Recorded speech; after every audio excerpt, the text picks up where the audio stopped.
O'zbekistonda ishlab chiqarilganiga 30 yil va undan ortiq bo'lgan avtomobillar egalari endi har yili 12 million 300 ming so'm jarima to'lash kerak bo'ladi. Bu narsaga endi majburmiz. Buni nima uchun jarima deyapman? Bu shunchaki ekologik to'lov deb shunday qavs ichiga qavsni ochib shuni yozib qavsni yopyaptilar-ku, lekin qavsni ichidagi gap bo'lyapti-ku, lekin buni jarima deb bilaman. Nima uchun?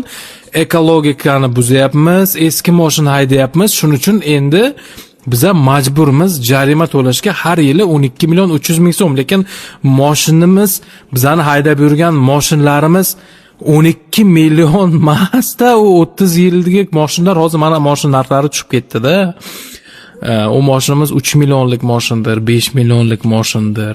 Masalan, meni ham Nexia 1im bor. 97-yil birinchi chiqqan Nexialardan juda ham yaxshi ko'rib, avaylab haydayman. Noldan terganman men o mashinada. Endi baribir bo'ladi-ku har bir oilada sevimli buyum. Endi men ham shuni 12 million 300 ming so'm to'lashim kerak bo'ladi. Bu endi rasmiy xabarmi? Lekin bitta narsaga e'tibor bering. Bu rasmiy xabarmi yo fake xabarmi? Hali bilmaymiz. Buni yana ko'ramiz. Chunki lekin ko'p jurnalistlar, ko'p kanallardan уже yozilyapti bu narsa.